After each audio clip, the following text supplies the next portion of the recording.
des mots, votre émission régulière de conversation qui reçoit des personnalités du monde qui ne laissent pas indifférents. Notre invité, Awa Bocar Littal, docteur Awa Bocar Littal, pour être plus précis, sociologue de formation, disciple de Cheikh Anta Diop. Awali est connu dans le monde pour ses recherches, surtout pour ses recherches sur la femme et son rôle dans la société africaine, dans la société du monde. Et aujourd'hui, au moment où Awali est en train de faire des recherches au Maroc, à l'invitation du roi, Awali se penche aussi sur la Tijaniya, qui connaît son arrière-grand-père, Cheikh Omar Foutiyou, comprend aisément pourquoi la sociologue, la scientifique moderne qu'elle est, s'intéresse aujourd'hui au développement de la Tijaniya dans le monde. Awali, merci d'être avec nous. Merci M. Gueye de m'avoir invité à votre émission. Merci. Alors, Cheikh Anta Diop est votre maître. C'est mon maître à penser, voilà. Absolument. J'ai eu l'honneur et le privilège de militer aux côtés de Cheikh Anta Diop dans le Rassemblement national démocratique connu sous le nom de RND durant 9 années, c'est-à-dire de 1976 jusqu'à 2 jours avant son décès. Et j'ai beaucoup appris de lui au niveau de la formation, au niveau de la politique, au niveau des stratégies, mais au niveau des relations humaines simplement. Toute une éducation politique que beaucoup d'entre nous, beaucoup de Sénégalais, beaucoup de jeunes Sénégalais ont eu à recevoir auprès de lui durant 9 années du parti politique et d'autres aussi avant nous. Cheikh Anta Diop est l'âge immortal. On dirait que vous êtes chapeauté par de grandes personnalités africaines. Par les chers. Je dis souvent que Cheikh Omar Foutiyou est mon grand-père et Cheikh Anta Diop est mon maître à penser. Et qu'est-ce qui me lie à ces deux grands cheikhs? C'est le panafricanisme. On sait que Cheikh Omar Foutiyou fut un panafricaniste avant la lettre. Parce que face à la colonisation française, il s'est dit que la seule façon de préserver l'Afrique de l'Ouest, c'est de créer un grand empire qui va du fleuve Sénégal au fleuve Niger sous la bannière de l'islam, unis autour d'un seul Dieu, avec notre unité et notre diversité culturelle qui est celle de l'Afrique subsaharienne. Et Cheikh Anta Diop, vous savez, en tant que scientifique intellectuel, a travaillé dans ce même sens et en particulier avec les fondements d'un État fédéral des pays d'Afrique. Donc, à ce point que je suis liée par le sang et par l'esprit à ces deux cheikhs-là. Alors, dans une lettre très acerbe, mais quand même intellectuelle et scientifique, que vous avez envoyée à Nicolas Sarkozy, vous avez dit « Pensez au nom que porte l'université dans laquelle vous êtes en train de faire ces déclarations sur l'Afrique, et vous saurez que l'Afrique n'a pas besoin de renaissance et que nous sommes en train, au contraire, vous vous êtes trompé d'époque. » Ça, c'est une réaction à votre lettre. C'est une réaction au discours de Sarkozy. Revenons un peu sur le fait. Qu'est-ce qui vous a poussé à réagir, bien entendu, en dehors du fait que vous êtes intellectuel, une intellectuelle africaine? Oui, je crois que aucune personne intellectuelle au monde ayant entendu le discours de Sarkozy n'a pas eu à sursauter face à ses propos. Ces propos du temps du XVe siècle, où les Européens venaient dire aux Africains, vous n'avez pas d'âme, vous n'avez pas de culture, nous devons vous sauver. Alors on pensait vraiment avoir terminé avec cette thèse colonialiste.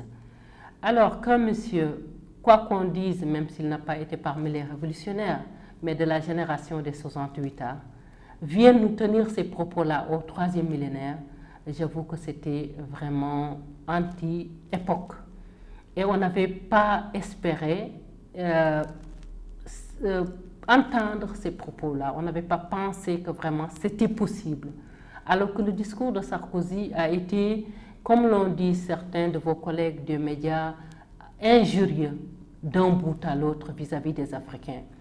Il se trouve que c'était encore beaucoup plus insultant, que ces propos étaient tenus dans un haut lieu du savoir, à savoir une université. Et une université qui porte le nom d'un grand savant, je ne dirais pas africain, mais mondial, international, reconnu, tel que le professeur Cheikh Anta Diop. Quand quelqu'un connaissant Cheikh Anta Diop, vient nous dire que l'Afrique, son problème, c'est qu'il n'a jamais décollé, il n'y a jamais de progrès, il reste immuable, il n'y a aucune idée qui bouge, alors c'était trop gros. Et je pense qu'il était de la responsabilité des intellectuels africains de répondre à ces propos, ne serait-ce que pour montrer que nous détenons le savoir, qu'on n'est plus à l'époque coloniale, qu'il est temps, comme je le dis dans la lettre, de procéder à une décolonisation mentale. Certainement de notre côté aussi, parce que nous avons une part de responsabilité, du moins certains d'entre nous. Si Sarkozy nous juge comme ça, c'est parce qu'il s'est basé sur certaines réalités qu'il a vues, qu'il a vécues, avec certains dirigeants africains. Bon, certainement avec certains dirigeants africains. Parce que le président Wade est allé défendre la position de Sarkozy sur le plateau de Guillaume Durand. Wade a dit précisément, je cite, le président Wade a dit, il a commencé par dire je n'étais pas dans la salle. Donc il n'était pas dans la salle, il s'est complètement lavé de ça. Ensuite il dit, nous les présidents, très souvent nous recevons des discours comme ça au dernier moment, nous le lisons. Je connais bien Sarkozy, il ne pense pas comme ça. Que pensez-vous de ça? Je pense qu'il y a des positions politiques. Parce que Maître Wade, au début de sa présidence, il a eu aussi à faire des erreurs politiques dans certains propos. Je pense par exemple vis-à-vis de la Côte d'Ivoire. Et politiquement, peut-être il était de sa position de politiciens qui ont des intérêts communs de faire preuve de diplomatie. Et j'imagine que si Maître Wade était comme dans les temps dans l'opposition, il aurait sursauté jusqu'au plafond et il aurait fait des mises au point très cinglantes à M. Sarkozy. Mais aujourd'hui, sa position est différente. Alors, je me suis souvent demandé quelle devait être la réaction des grands historiens qui sont aujourd'hui dans son gouvernement, tels que le professeur Ibader Thiam, tels que Ablaye Bathily, s'entendre dire... Il n'est pas dans le gouvernement. Bon, il n'est pas dans le gouvernement, c'est l'un des intellectuels, il est à l'Assemblée, au Sénégal, etc. Donc, quelle devait être leur situation d'entendre ces propos-là et du fait qu'ils sont dans le gouvernement de ne pas pouvoir réagir. Et je pense que dans tous les cas, les médias ont assez réagi. Les intellectuels ont assez réagi. Pas seulement les intellectuels africains, mais les intellectuels européens aussi. Quelqu'un comme Bernard-Henri Lévy n'a pas manqué Sarkozy. C'est trop gros. C'est d'autant plus gros que M. Sarkozy, quand il a pris le pouvoir, il a dit « Je suis l'homme des ruptures. Je suis le politicien des ruptures. » Vous l'avez souligné dans votre lettre. Voilà. Voilà. Alors, s'il est un président de la rupture, ayant posé les actes positifs qu'il a posés, c'est-à-dire d'intégrer une Ramayad dans le gouvernement, d'intégrer Fadela dans son gouvernement d'origine algérienne, Rachida Dati d'origine algérienne, on se serait attendu à une autre attitude, à d'autres propos.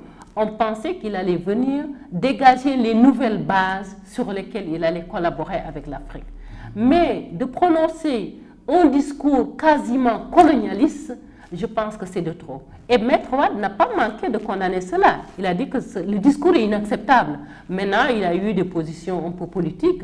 C'est de son devoir, mais nous les intellectuels africains, que nous soyons comme vous les journalistes, que nous soyons des sociologues, des historiens, des communicateurs, nous devons élever la voix parce qu'il n'est plus admissible qu'on maintienne des relations coloniales aujourd'hui au 3e millénaire. Il est de notre devoir vis-à-vis de la génération présente et future de procéder à la décolonisation mentale de l'Afrique pour que nos enfants soient fiers de nous. Et vous l'avez bien fait parce que votre lettre est bien arrivée à l'Élysée. Absolument. Je l'ai envoyée le 30 novembre et c'est arrivé le 4 décembre à l'Élysée. Et après, ça a été diffusé par un des journaux du Maroc, La Vérité. Oui. Et je l'ai soumis aussi à d'autres journaux qui pourraient peut-être... Diffuser au Sénégal. Exactement, au Sénégal. J'aimerais bien que ce soit entendu. Et comme je dis, si les propos de Sarkozy ont été entendus, les réponses des Africains et des Africains doivent être entendues.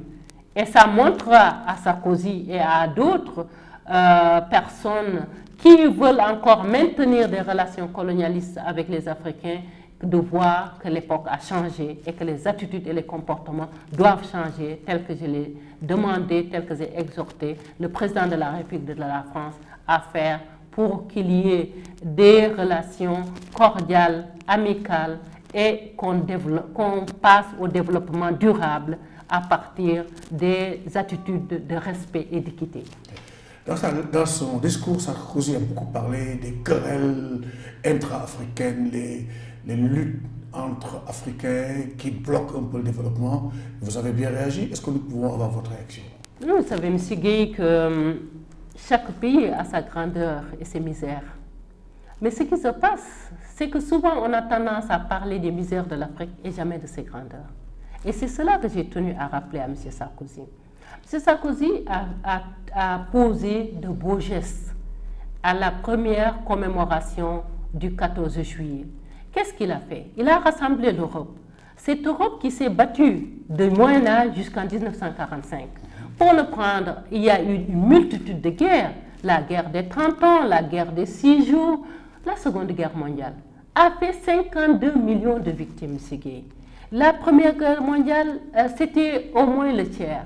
Donc, ce n'est pas à l'Occident de donner des leçons sur le plan d'être pacifique à l'Afrique. Et on sait également que la plupart des guerres qui sont passées en Afrique sont allumées par des Occidentaux, parce que, comme le disait Maître Wade à la Sorbonne quand il recevait, en tout cas quand il était décoré, la plupart, là où on voit les guerres, c'est des pays qui ont des diamants ou bien du pétrole, mais jamais les pays qui n'en ont pas. Donc, c'est souvent pour pouvoir encore prendre les ressources de ces pays-là qu'ils allument des guerres, que les gens se mettent à se battre ici, alors qu'ils puisent leurs ressources de l'autre côté. Alors, pour revenir aux relations pacifiques, je pense que l'Europe, en matière de paix, n'a pas de leçon à donner à l'Afrique.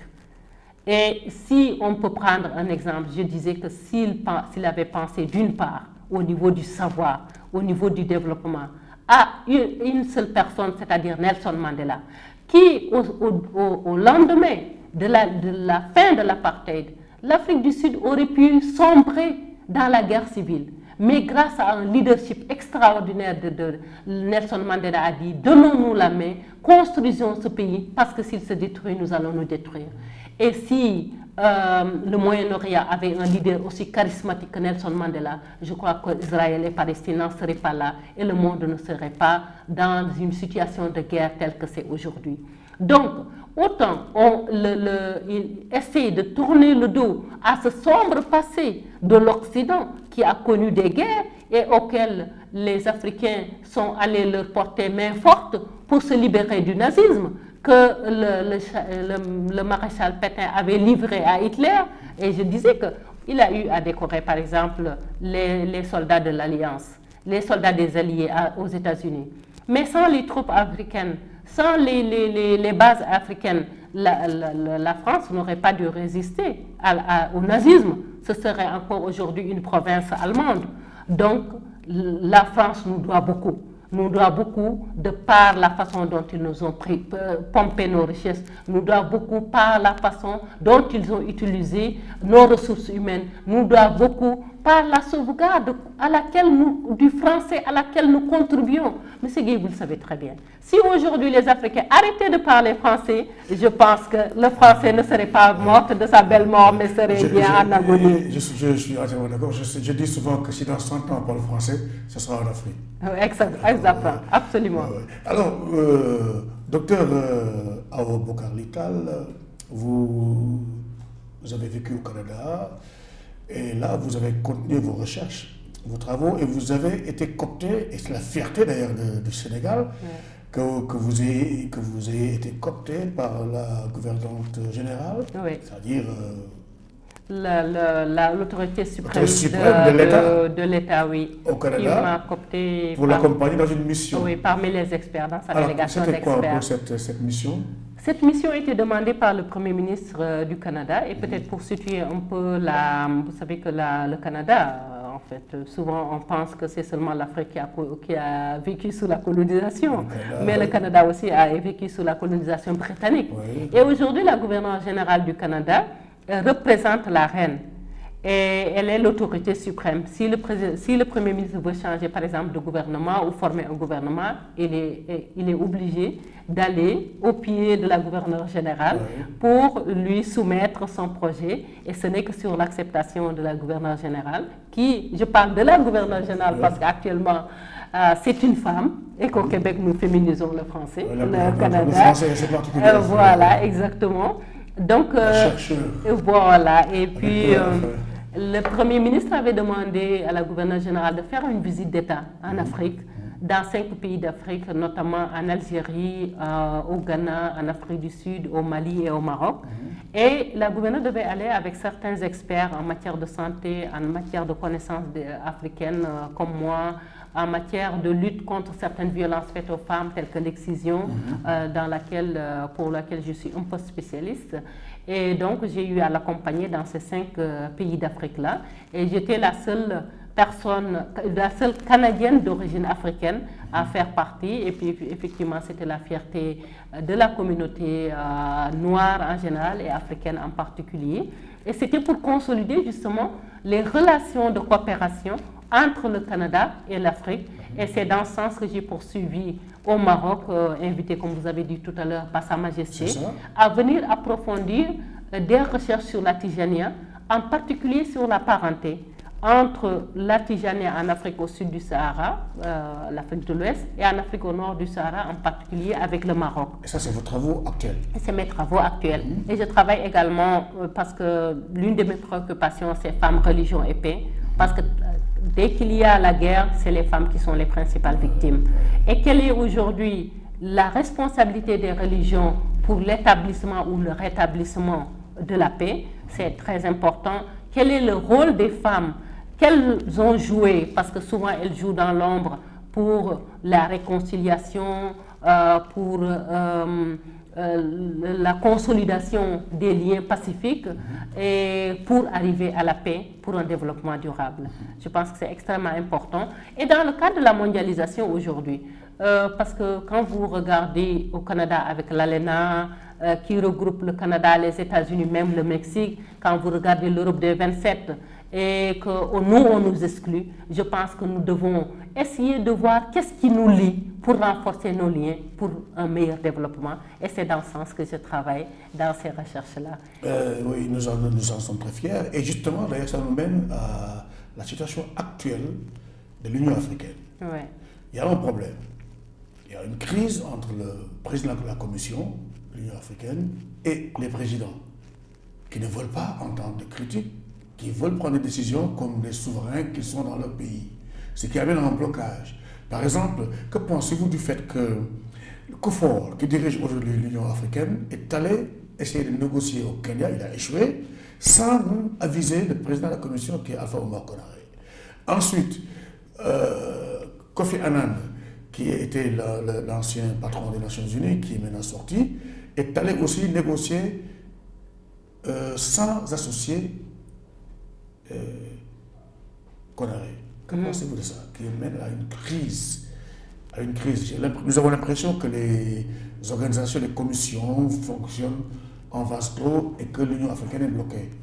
Je pense que nous devons nous mettre, nous tous, chacun de nous, du côté où il est, face à ses responsabilités. Voir est-ce qu'aujourd'hui nous devons mener des batailles de pouvoir ou est-ce que nous devons gagner la bataille du développement. Aujourd'hui, si nous ne savons pas innover, nous devons au moins pouvoir prendre l'exemple sur les autres. Quand les puissants s'émoussent, je me demande ce que les faibles doivent attendre. Alors, il faudrait que les gens cèdent à leur égoïsme national, à leur égoïsme, à leur gros ego, de dire vous avez fait ça. Certainement, dans une famille, il y a toujours des problèmes. Mais s'il y a la volonté d'aller de l'avant, de mettre en avant l'intérêt de l'Afrique, je pense que ces petites querelles-là, on peut y arriver à les vaincre pour l'intérêt général, l'intérêt de l'Afrique. Absolument. Aujourd'hui, d'ailleurs, nous sommes en train de préparer la réunion se passe actuellement à Addis Abeba. Ouais. Vous avez le prix mérite, le prix Femme de mérite. Femme de mérite. Le prix de la gouverneure générale du Canada aussi. Ah, c'est quoi ce prix?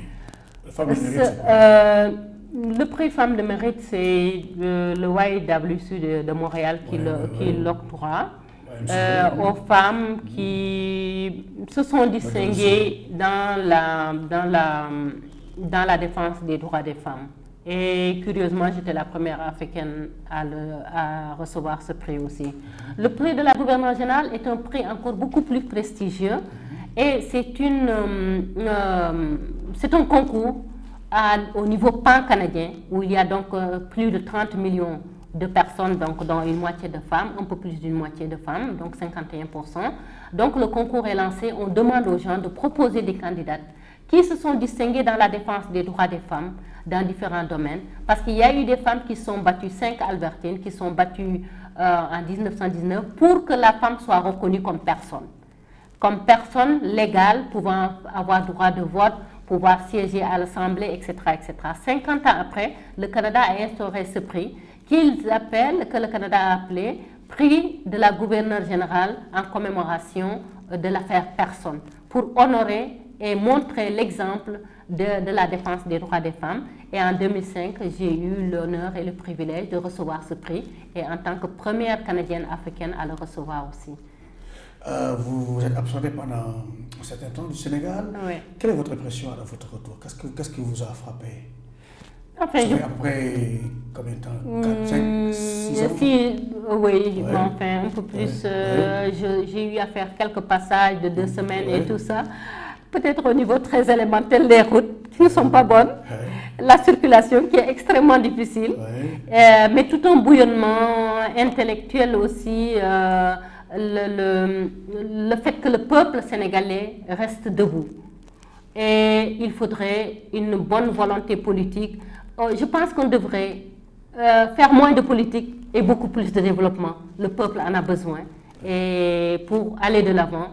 Et le Sénégal est un pays phare qui doit diriger, tirer les autres pays. Alors que je remarque que le Sénégal, on en parle moins. Moi, quand je suis arrivée au Canada, les premières années, quand je suis arrivée les premières années au Canada, quand on parlait d'un pays africain, si ce n'est pas l'Afrique du Sud, c'est le Sénégal. Aujourd'hui, c'est beaucoup moins, c'est beaucoup plus le Mali, le Burkina. C'est dû à quoi? Je ne sais pas, Khalil. En tant que sociologue, je ne me permettrai pas de faire des analyses sans avoir toutes les données en main. Je suis en train de réfléchir, de me concerter avec les gens, diverses personnes de divers horizons, mais je pense qu'on devrait faire plus de développement et moins de politique. Il y a beaucoup de politique. D'ailleurs, parlant de politique, vous savez que le président de la République refuse de s'asseoir avec l'opposition. Alors, qu'est-ce que vous en pensez?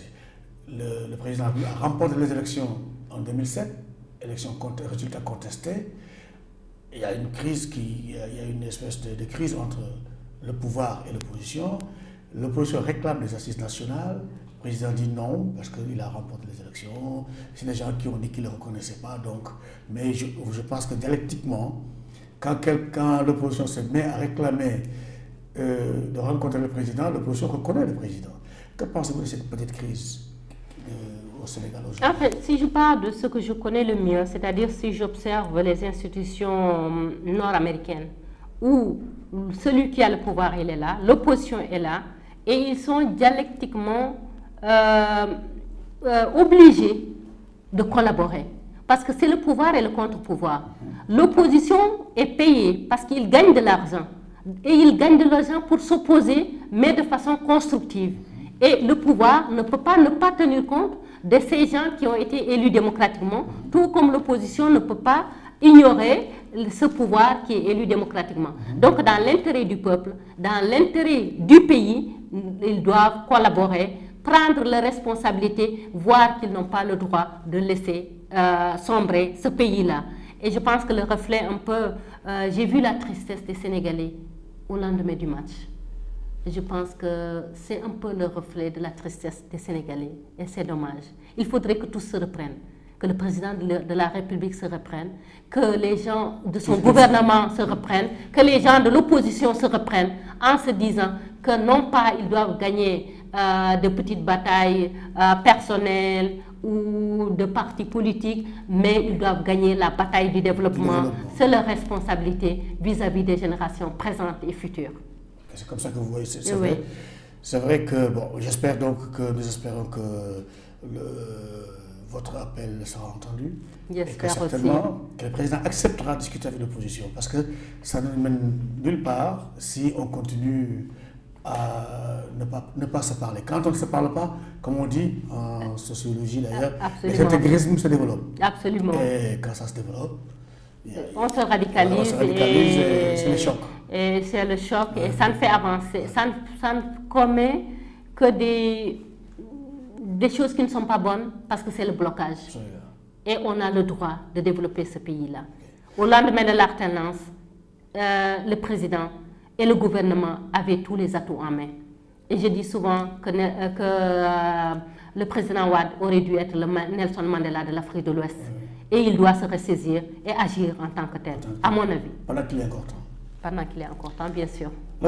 J'ai été personnellement dans la salle, j'étais dans la salle personnellement quand vous avez présenté votre communication au sommet de Fès sur la Tidjaniya, sur la femme. Le prophète Mohammed, paix et salut sur lui, a dit que le paradis est au pied des femmes. Oui, absolument. Et quand le prophète Mohammed prêchait l'islam, les Arabes avaient l'habitude d'éliminer les bébés qui étaient de sexe féminin. Il leur a dit, vous ignorez la joie que vous procure le fait d'avoir une personne de genre féminin dans la famille. Absolument.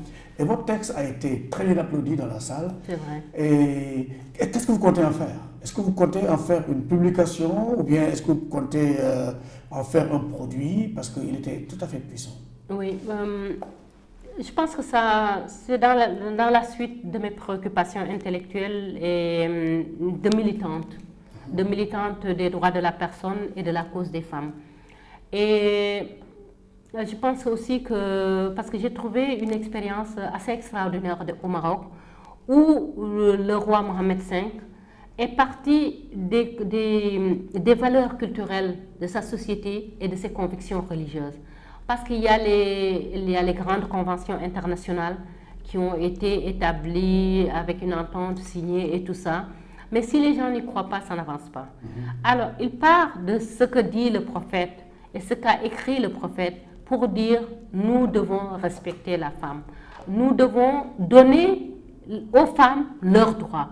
Parce que je pense qu'il y a eu du temps du prophète ce que j'oserais appeler ou ce que je n'oserais pas appeler le temps du matriarcat dans l'islam.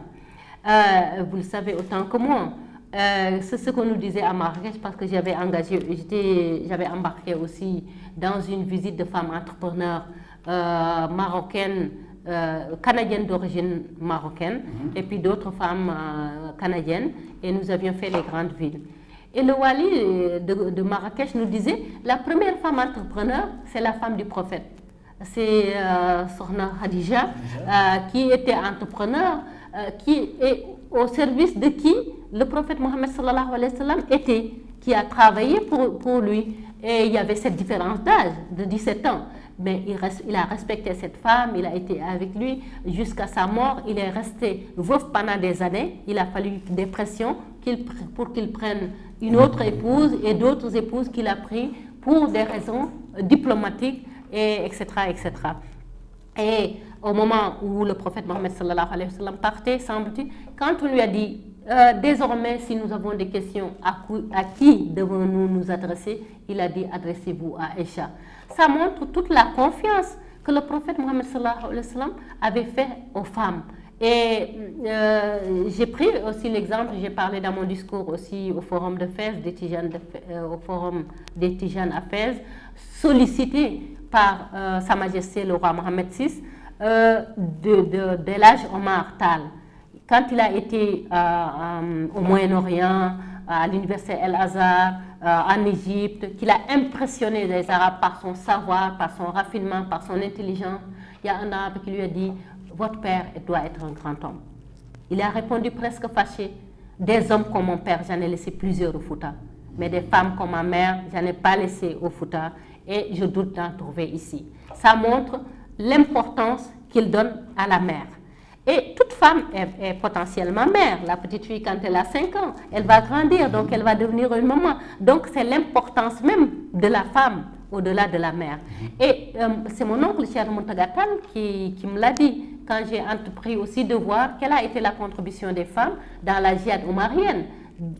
Comme souvent on occulte l'apport des femmes dans différentes actions, il m'a dit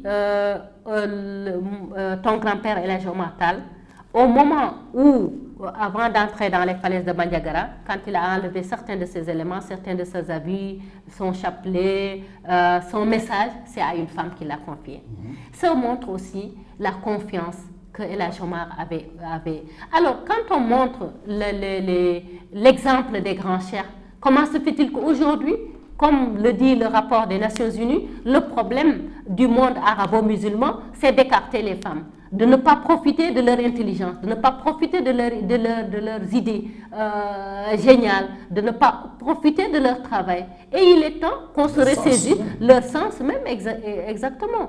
Et donc, on est obligé aussi, on ne peut pas mettre de côté la moitié ou plus que la moitié, parce que dans certains pays c'est 51%, quelque part c'est 52%, de mettre de profit l'apport d'une moitié de la population, de la laisser de côté. On sera toujours à moitié du développement et à moitié du même chemin, tandis que les autres avancent. Il est temps qu'on se ressaisisse et qu'on reparte au niveau de l'exemple des grands chefs, de l'exemple du prophète Mohammed sallallahu alayhi wa sallam. Vous avez vu dans la présentation des grands chefs, il y a eu une shortlist qu'on a montré. Le premier, c'est Cheikh Ahmed Tijani, le 5e, c'est Cheikh Omar Foutiyou. Donc, il faudrait que nous ayons le courage, hommes et femmes, à revenir à ces exemples, montrer que la femme n'est pas une personne inférieure telle que l'a montré le prophète Mohammed sallallahu alayhi wa sallam. Il n'est pas question d'enterrer les femmes, il n'est pas question, et même Aïcha, on parle du voile. Aïcha, une fois, il y a quelqu'un qui lui a dit, Aïcha, vous ne vous voilez pas? Elle a dit, Dieu n'a pas créé, n'a pas descendu sur terre des belles créatures telles que la femme pour qu'elle soit enveloppée dans des pièces d'étoffe.